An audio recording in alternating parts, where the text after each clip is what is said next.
Megan, thank you so much for coming today. I am here against my will. You're against your will. I love that. I know that you typically don't like to be interviewed or have pictures made because you're just all about getting it done at the Peace Center. Exactly. But the fact that you have done what you've done at the Peace Center for the past 25 years or so is the reason I really wanted to sit down with you. Because at the business school, we really study organizations and leaders and innovation, and who else does innovation better than you guys? So I guess I wanted to ask you, first of all, how you came to be there and in your role. It's funny because we're doing a lot of hiring right now, and we have found that it's very easy to recruit to Greenville from someplace else, particularly when someone is at a certain stage in their life. And that is when they have children, because they look at this community and they go, what a great place to raise a family. Yes. I can have a great career because there are wonderful opportunities here, and I can raise a family and have that balance. So I was living in Upper Montclair, New Jersey, and commuting into New York City every day. Had a baby while I was doing that, and about one day, I was 17 miles outside of the city. One day, it took me 3.5 hours to get home on the bus, and I was like, that's it. I can't do this anymore.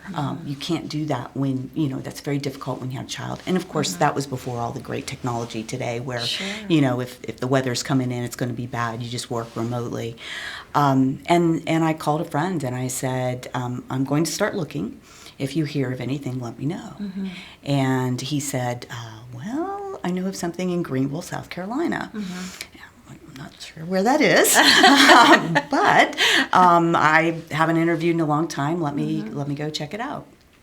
So I came down and I interviewed with Betty Stahl, David Freeman, Fred Walker, and Dexter Hagee, and just absolutely fell in love with the place. I came in with no expectations, and but my daughter was just turned a year the week before we moved down here. Wow. And it was fabulous. It met every expectation. It was not what it is today. I mean, across the river from behind the Peace Center was kudzu field, one building, Graham photo. The block house was on River Street. I mean, it was, I don't think it was the block house. It was a different, but it was like a bar on River Street. Right. It was a very different place. Main Street had wig shops and lots of closed stores and everything. And there was nothing on the west side of the Peace Center. But the Peace Center was so extraordinary. And when you think of it, I interviewed when it was only 4 years old. So I got here in 94. Okay. It opened its doors in 90. But just an extraordinary place. And again, I wanted a place to raise my family or raise my daughter and still have a wonderful career opportunity. So we're seeing it now. I've hired probably 4 VPs in the last few years. They all have kids. That's one of the reasons they want to be here. It's a great place to live. Yeah. So what inspired you to be in this business originally? How did that happen? The path is always so for silly reasons, right? So I was going to study pre-med, and I did that for my first year as an undergraduate, and did great. I love the sciences, absolutely love them. But I had been involved in some community theater, high school theater and community theater, and just loved the process. I will tell you, theater is what. Yeah, it's why I think sometimes arts integration is so important in schools. I think that it makes you think. You study these great pieces of literature, these great plays, and you're like, well, why is this person behaving this way? Why are they doing what they're doing? Anyway, I had a passion for the theater. So about halfway through my sophomore year, I moved into the Honors Tutorial College at Ohio University and became a theater major. So my passion was stage management and directing, and so I went down that path, and I graduated. It was great because I got to take graduate level classes as an undergraduate, but when I graduated, I was like, oh great, what am I going to do now? And my first job offer was from the Cincinnati Playhouse in the Park for $97 a week. Oh my. I was like, oh, that's not going to work. So anyway, I ended up taking a couple of years off before going back to graduate school, and decided I would go in arts administration and theater administration with the goal of wanting to run a regional theater. So I got so lucky. SMU was starting their first graduate program where you got a dual degree, where you could get an MBA and an MA in arts administration. And on top of that, because I'm a girl from Southern Ohio, little town, I didn't know a whole lot of anything, and I just got lucky. I got a full scholarship to the program. We were the first year of that class, and that was my springboard. I did a great internship. I really wanted to go to Seattle Rep to do my internship, but I didn't have the money to do it, and ended up staying in Dallas and working at the Dallas Theater Center, and that's where I connected with a mentor that gave me the first professional opportunity at Cleveland Playhouse, and he would go his separate way. He actually had worked on the Capitol campaign down here at the Peace Center. So if you think of the trajectory of me going to Cleveland, he left Cleveland, I went to Philadelphia, I ended up going in the same consulting firm he was in, I ended up going to New York, and he's the guy I called when I said, I'm looking for something else. Sure. So you think of this in and out of your lives, and these people that are so important and so influential, and so I'm just a big believer in internships and kind of being fearless. One of the things I think young people are afraid to do today is just pack up their bags and move to a community they've never been in before, and that's essentially what you did with your daughter in tow. Well, but before that, I did that a lot by myself, and I wouldn't know a soul where I was going, and I would go anyway, and it was good. You learn a lot in a very short period of time. Yeah, so. You learn about yourself. You learn about others. What did you learn about yourself doing that? Sometimes we're just stupid, Sometimes it's really good we don't know things when you're young, because you just lunge forward. Yes. And I remember having driving a U-Haul. I sold my car before I went to Philadelphia, driving everything I owned in a U-Haul, pulled into town about probably 3 o'clock in the morning. Parked. I found a parking place on Rittenhouse Square. Kind of slept in the cab of the truck. Pulled the truck around later to 23rd and Spruce, where my apartment was. Had no idea how I was going to get this truck unloaded. Could unload most of it myself, because back in the day you didn't have much of anything, right? And then I saw these guys delivering papers in the morning, and I'm like, hey, if I'll give you some money if you will unload this bed and this dresser. Sure. And sure enough, they came back around, unloaded that, and drove on and returned the truck, and there it was. Sheer determination just crazy. And creative thinking. Well, not terribly good planning. Like, if my kid did that, I would wring her neck. But it's just, sometimes it's just that stupidity. It's just that will of, okay, sheer we'll get it done. Yes, sheer will. Yeah. So it's really kind of interesting. I think that's been a thread in your entire career, the sheer will, I would imagine. There is no question about that. No question. So you moved here, and you had your MBA. How's your MBA helped you? Oh my gosh, I'm so glad I got it, because at the end of the day, I always knew that if the arts piece didn't work out, because I got into the regional theater and I went, oh, this is not for me. So that's a very tough business.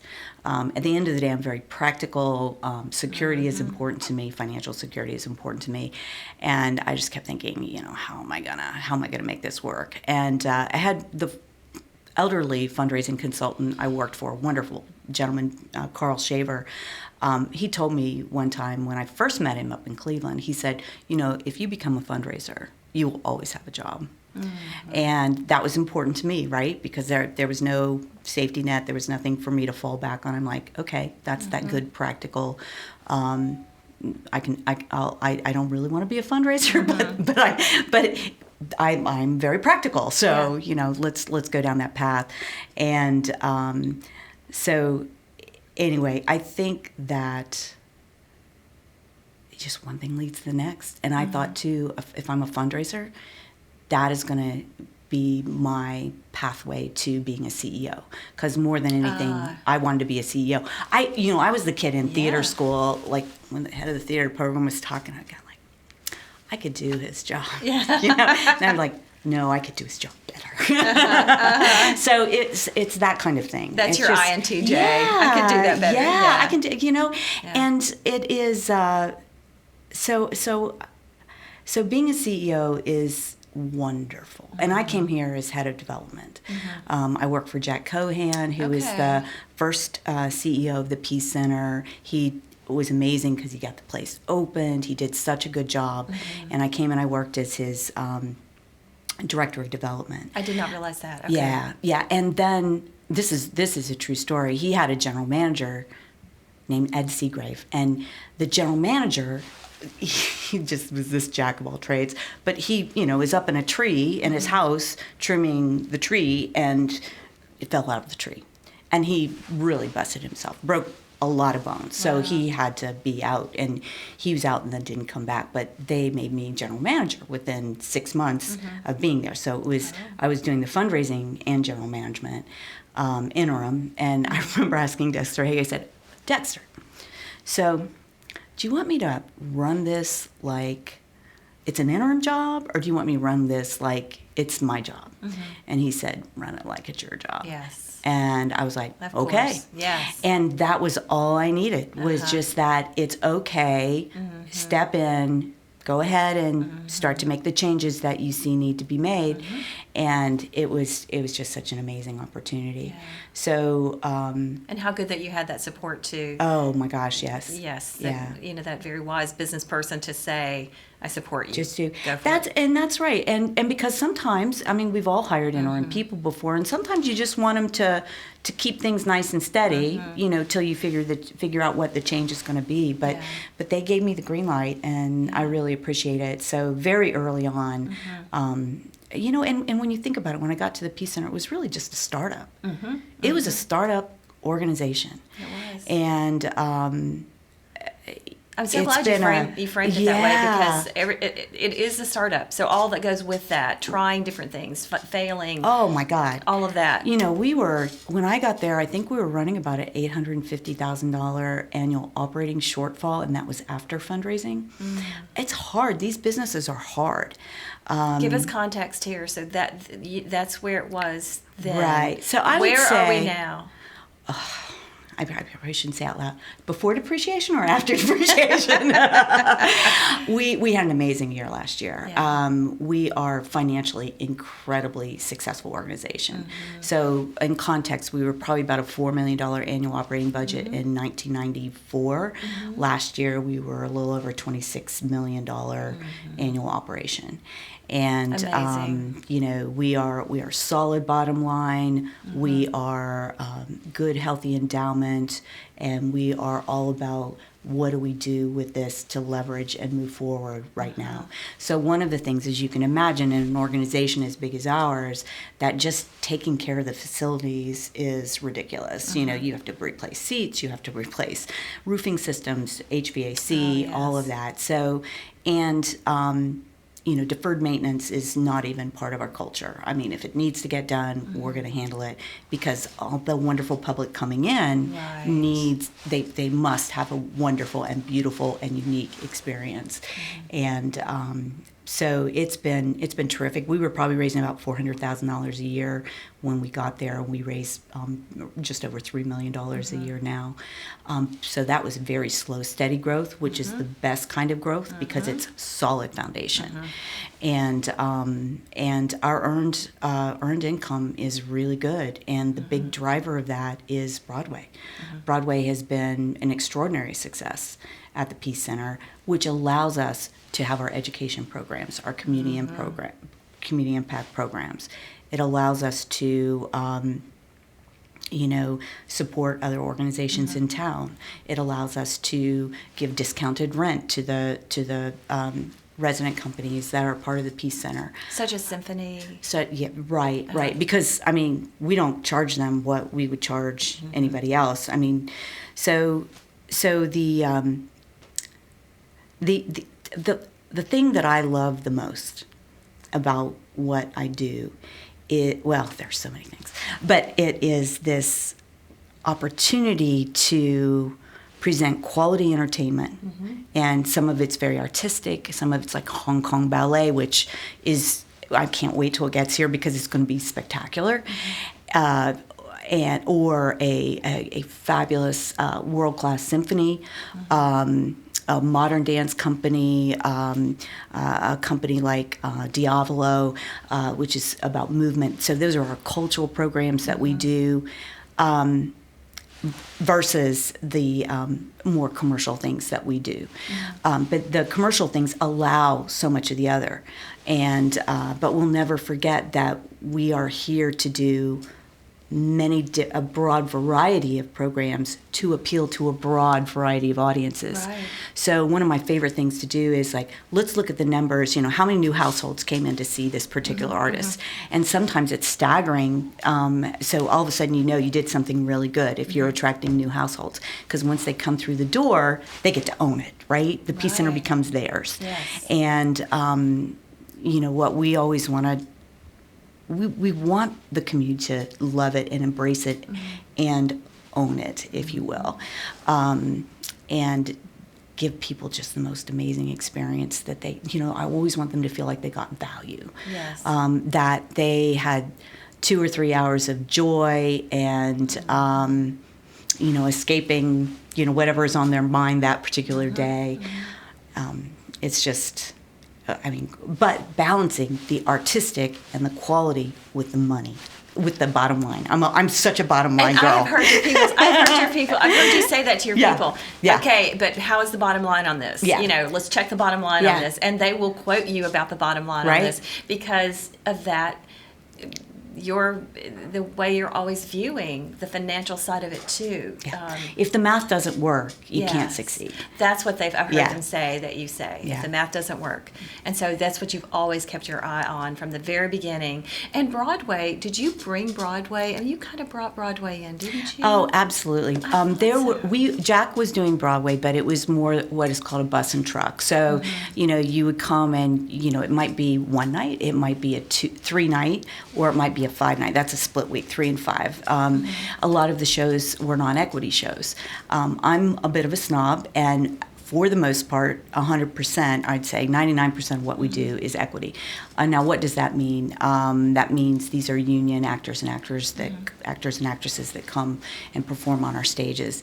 It means that it's a more expensive show, but the quality is typically much higher. And not that non-equity isn't great. Peace Center would make a ton more money on non-equity. The management companies make a ton of when those non-equity tours go out. But one of the things that you want to do is deliver consistency in terms of quality. So what's really hard is, and we're buying off the rack basically, right? So we're not producing our own shows. So you can have the disparity in quality can be really tough, and there's nothing worse. I mean, like, the hardest thing for me is when you get something in, you're going like, that is not a particularly strong show. Yeah. But overall, I actually, I was thinking about this, Ed Rubenstein, who used to run the Bilo Center before it was Bon Secours Wellness Arena. I remember going to visit him right after I got this job, and I think Eric Omstutz was our chairman of the board at that time.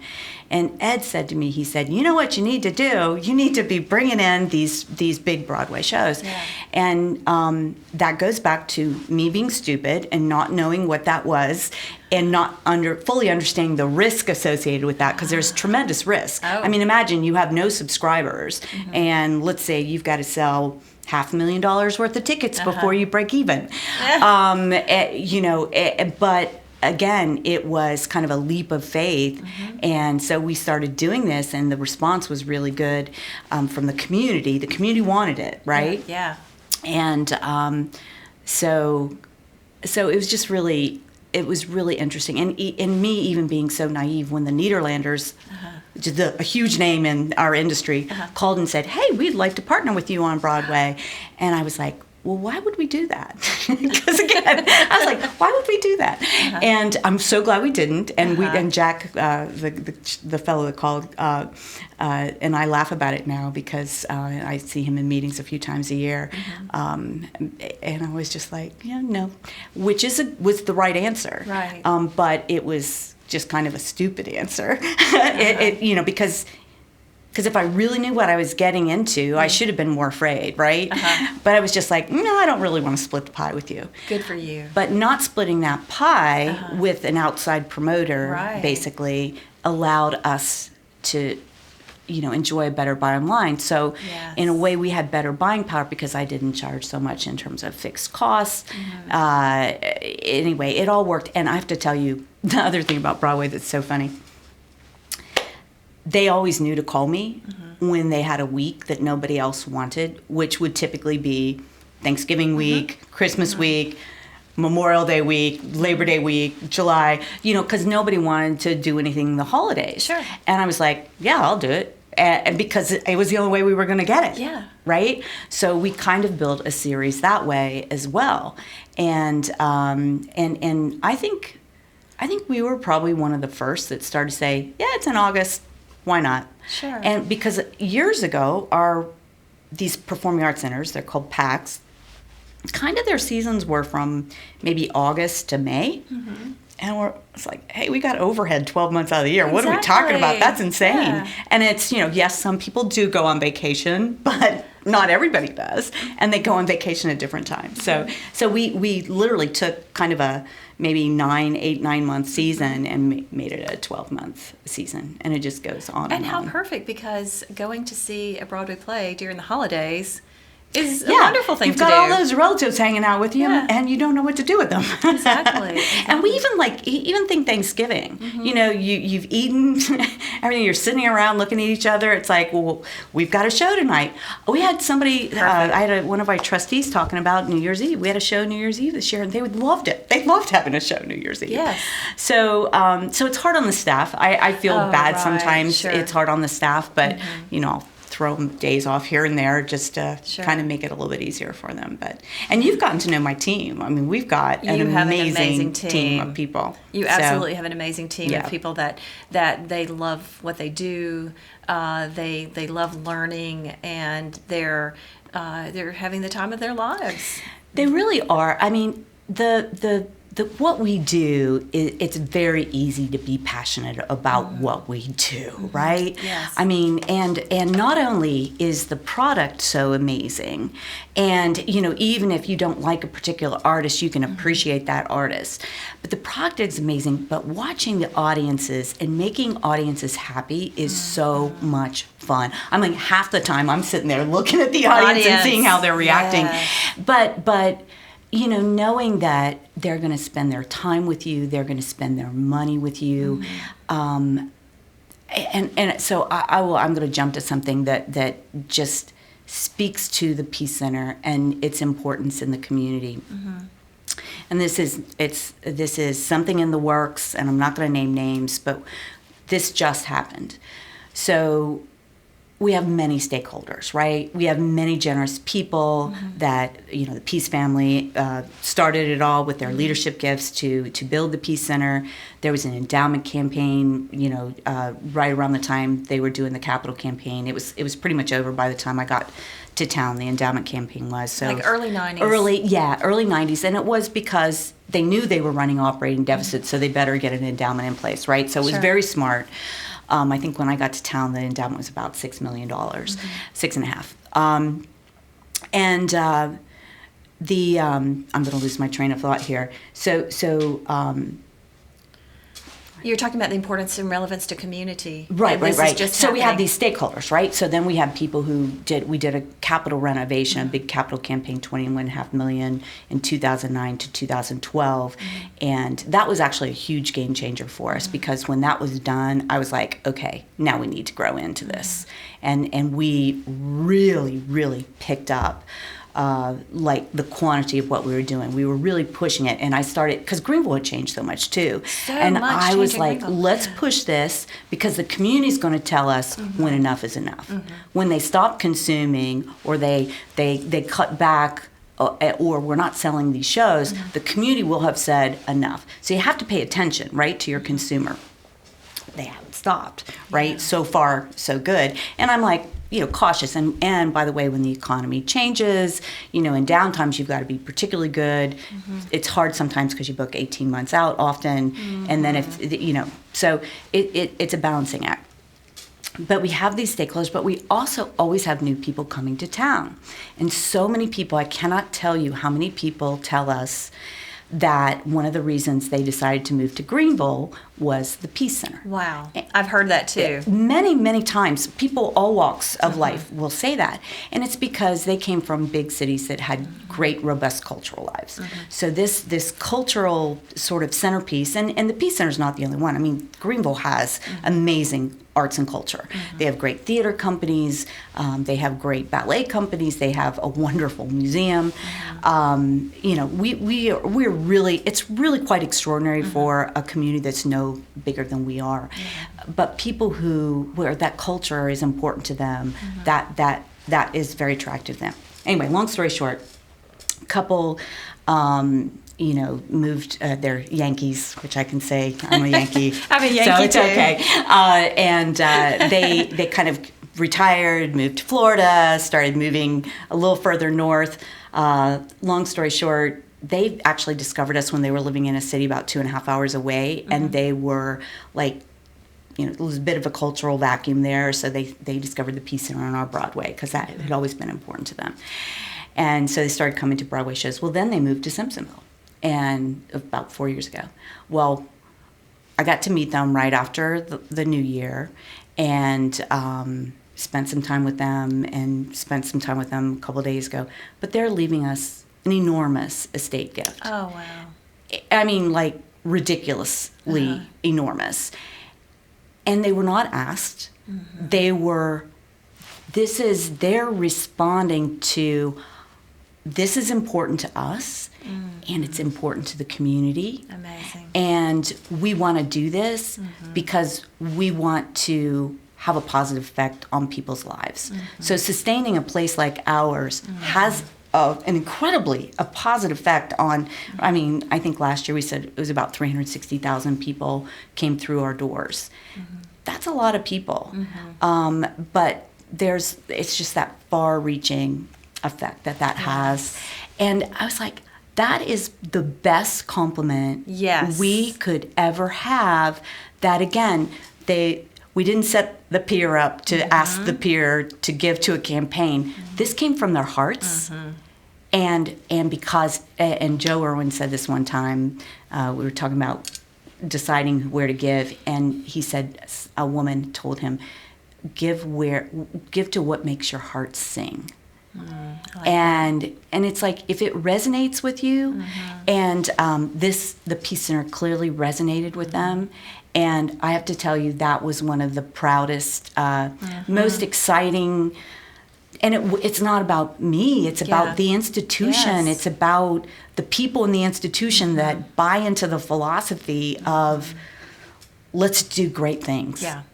So I love that. I love that too. That's hugely, I'm sure you're proud of that. I'm sure you're grateful for that. And so impressed by them. Yes. Like, the generosity of people continues to blow me away. Oh, yes. Their capacity to give, their willingness to give, and the joy that they get from giving. Yeah. Knowing that something has an impact. Clemson, y'all are raising money all the time, and you have so many incredibly generous benefactors and donors. We do. And I'm just a big believer that do find what makes your heart sing, whether it's your organization or our organization or another.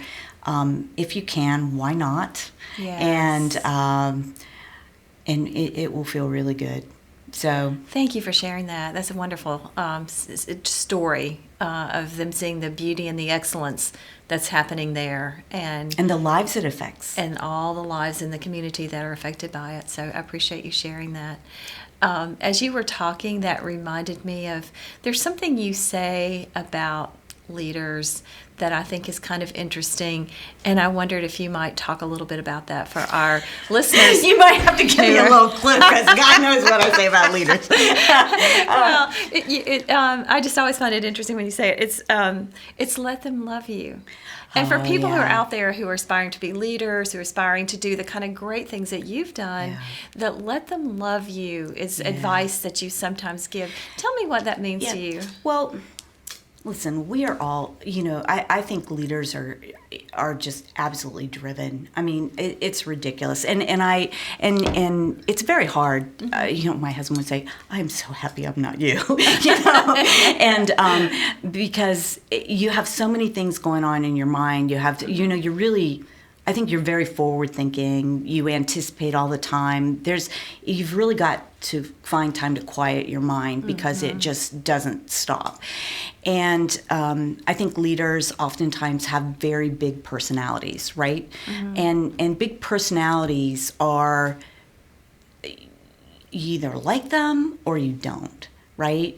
You're either, the other person is either comfortable with that or they're not. Right. And it's not, I've always sort of admired and envied people that just everybody loves them, right? And I know I have a big personality, so I know that, I know. And you also are not insensitive. You kind of know when you're not somebody's cup of tea too. Yeah. But we're also tend to be true to ourselves.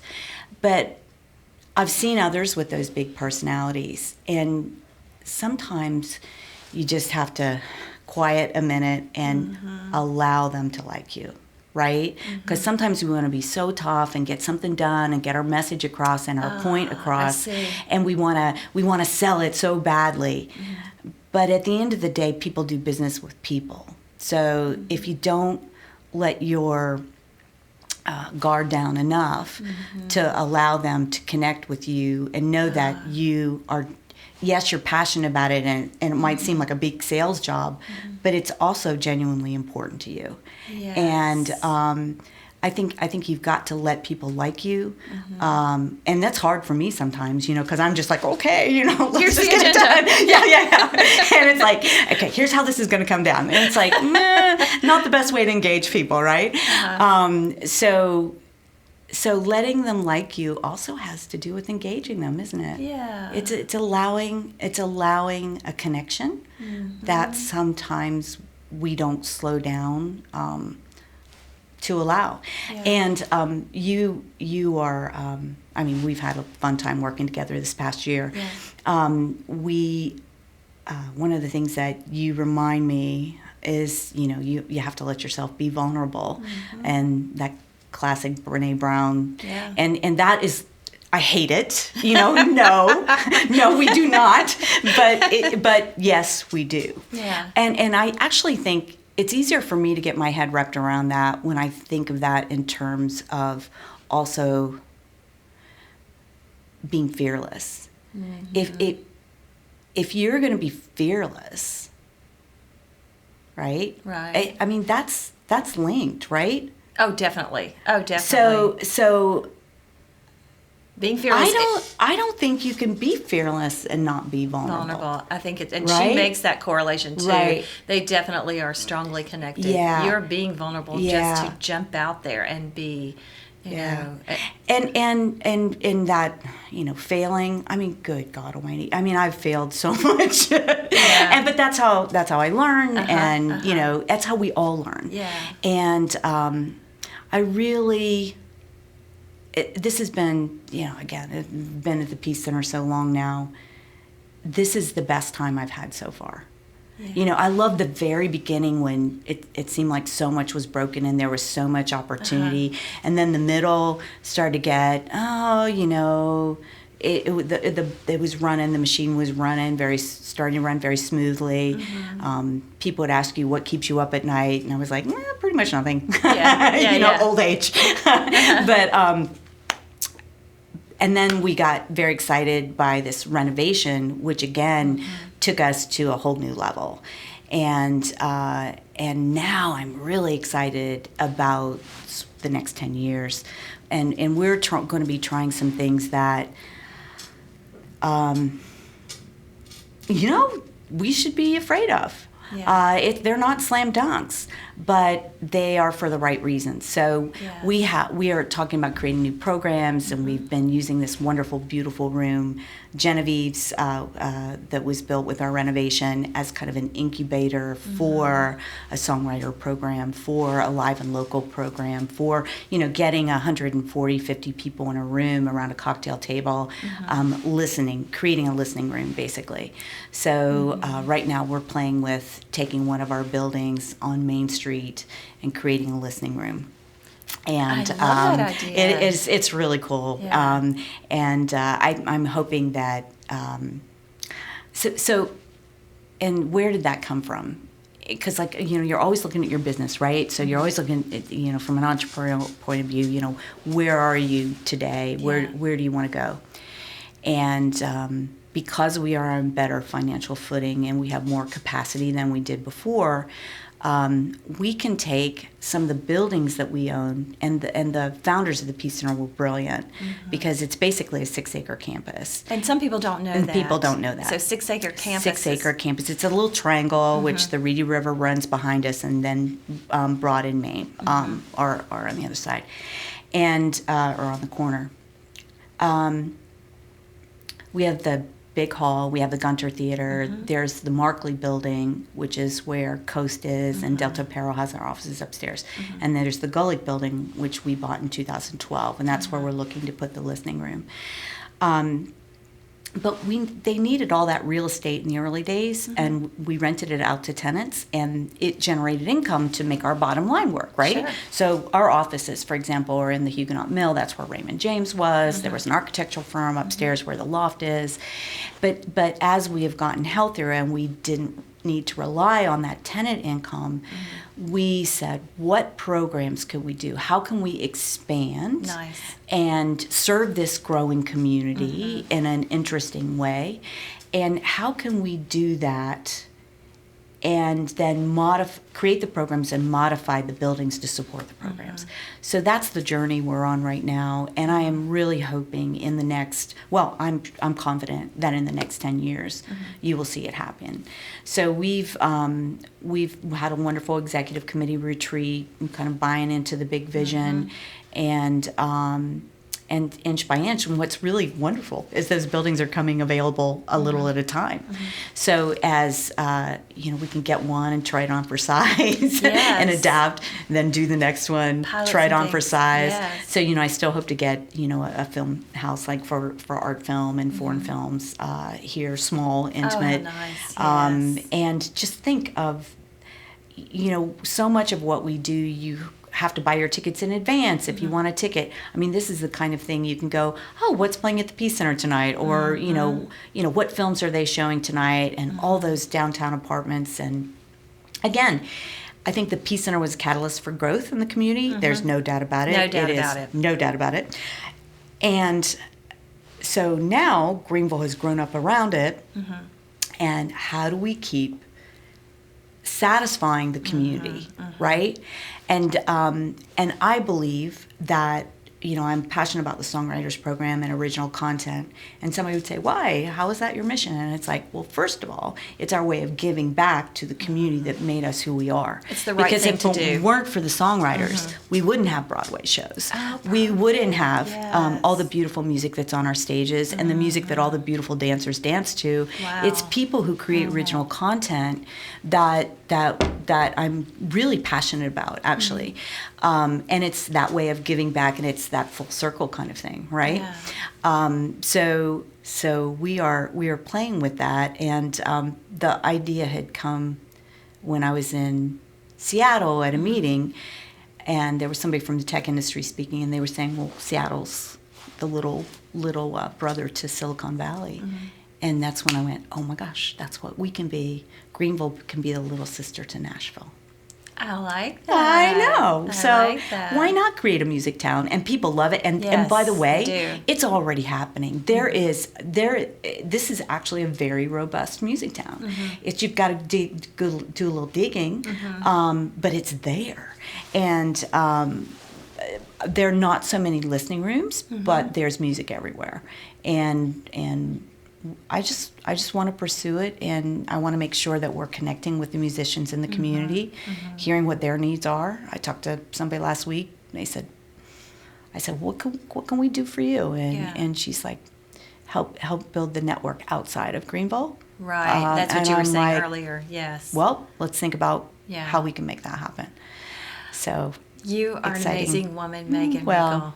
Exciting things. You really are. And I loved how you talked today about really it was startup mode and trying a lot of different things and really trying to make sure that you were considering this market of Greenville and beyond that you serve and how it has evolved and changed through the years. I love how you trekked with it and were such a huge part of it. I mean, we all know that the cultural piece that you offer in Greenville has made a huge difference for recruiting companies here and recruiting individuals here, and we talked a little bit about that.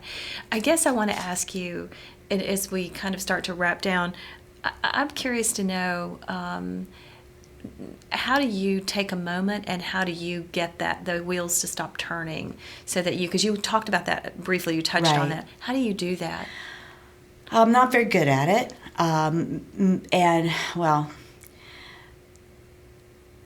So I take a little time every morning to drink my coffee, and I have what is called the gratitude chair. Yeah, I sit in my gratitude chair, right. And I remember that. I know it's ridiculous.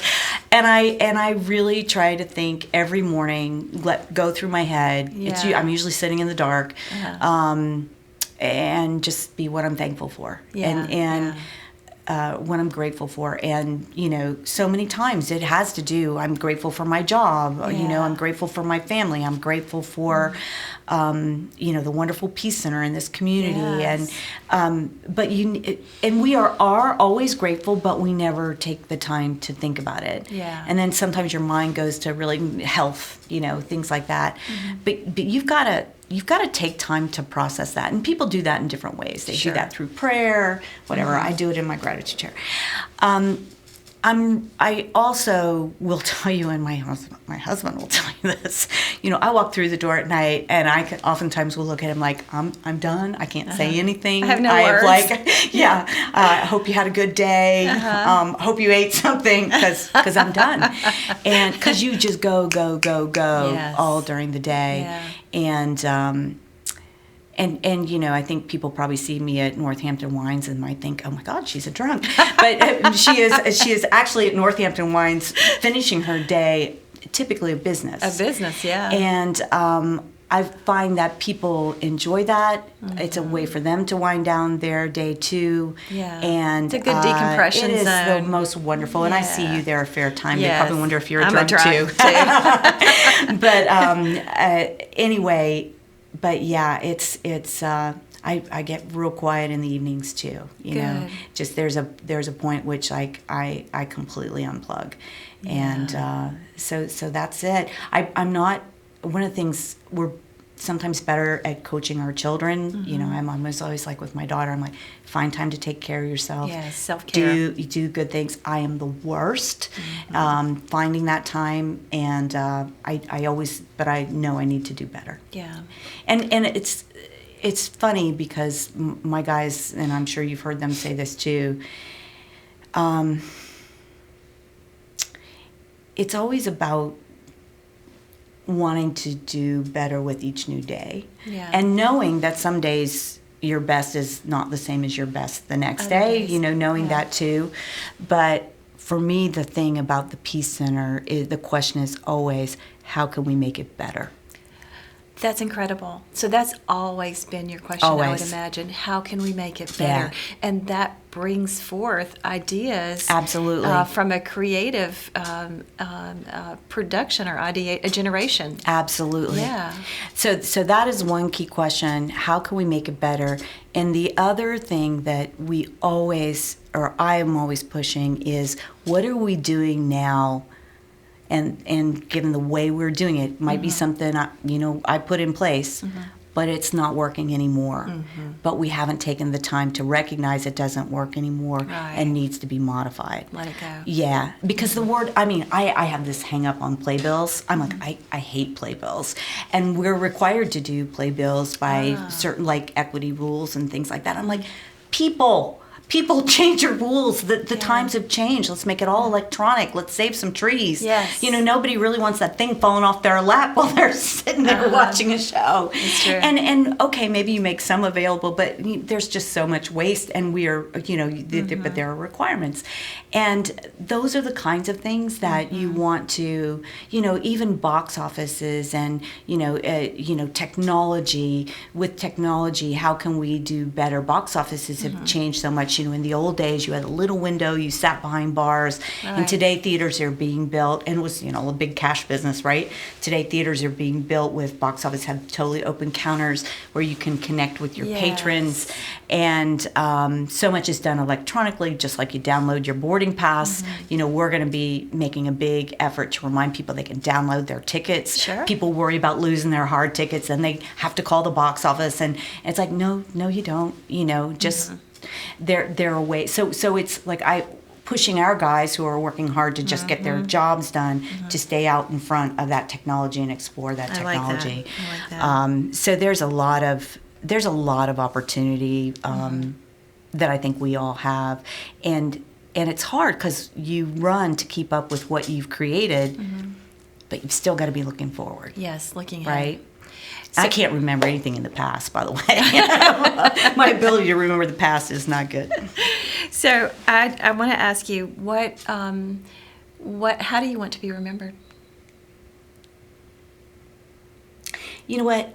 I'll be honest with you. I won't be remembered. I'm so funny the way I look at people. It's the Peace Center will be remembered. The Peace Center will be remembered, and I played an important role in its history. Yes. Right? But maybe the next generation will know that, but beyond that, yeah. It doesn't, I just got lucky, right? I got lucky to be able to take the reins. And I've had such a fun, wild ride. Yes. And but somebody else would have taken those reins. Yeah. And that's why when I think of succession, I think, all I want to do is leave it in a place where the programs are fabulous, that the sustainability is there. I'm passionate about financial sustainability of an institution. Right. And I can't wait until we actually kind of share our master plan with everyone, because I think it is very relevant today. Yeah. I think it is going to have a tremendously powerful impact on continue to have a tremendously powerful impact on our city. But honestly, Gail, I don't think that anybody's really gonna, I hope my child, and hopefully she'll have children, and your family legacy continues. Yeah. But I just don't think about it that way. Yeah. To me, it is about the institution. Sure. And, but I hope they think, oh, she's a little crazy, very creative. Yes. Very forward-thinking. Yes. And honestly, above and at the core of all of that, she was just a really good person. I love it. I love it. It all fits. Absolutely. So tell me, what question should I have asked you that I didn't? Oh, wow. No, I'm sorry, because I really didn't want to do this, but I found out that I want to. She can talk. Well, because you got me on my favorite subject. I know, I can tell. I think, I know we had kind of talked about questions, and I think that one of the things that you said was the best advice you'd ever gotten. Yeah. And I was struggling with that, and it didn't pop into my mind till this morning. And it was a colleague of mine. So for up until about 18 months ago, I did all the programming for the Peace Center, which is really a full-time job. And we ended up hiring a VP of programming 18 months ago. And he's doing a great job. And the best part of it is, it's not that I don't do yes, no, yes, no, yes, no when he brings everything to the table, but I don't have to work up the offer. I don't have to resubmit it 6 times, which is, I don't have to negotiate it. I don't have to say no to all those people that you have to say no to that you don't want what they're selling. But I had a colleague tell me, like way before, 18 months ago, if you give up the programming, you give up doing that, your world is going to change. It'll be really good. And so as you grow a business, and I know programming is the key to our success, right? It's the key to our financial stability. The fundraising's got to be there, but the programming, the earned income is really important. And I was just like, I don't know that I can give that up because I know that's what makes it all work. Yeah.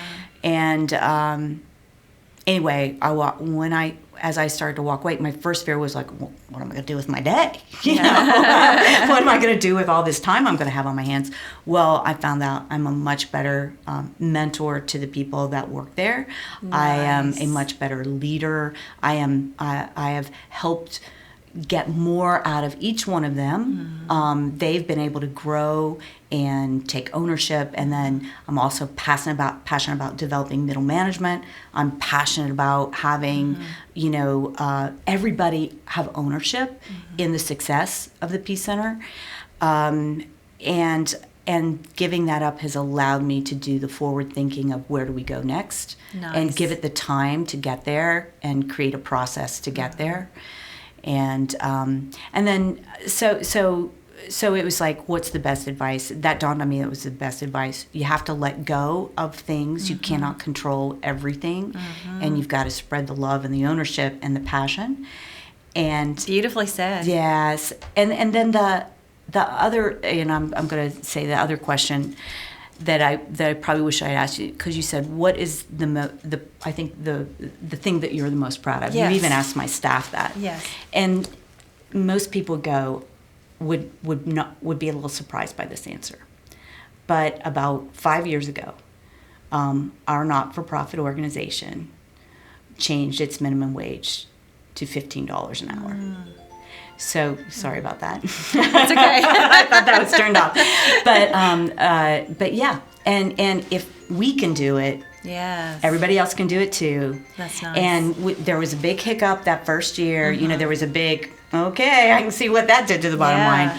But we don't have turnover. Nice. We just don't have turnover. Yeah, and that's so important. Yeah. And so they get, these guys, so this is the entry level, they get their little pay increases every year. But it's a start, and I really hope our community embraces that and leans into that. It's so important. I'm glad you shared that. That's so important. Yeah. Thank you, Megan. Thank you. It was awesome. Thank you. Enjoyed it. Me too. Once they turn the monitor off.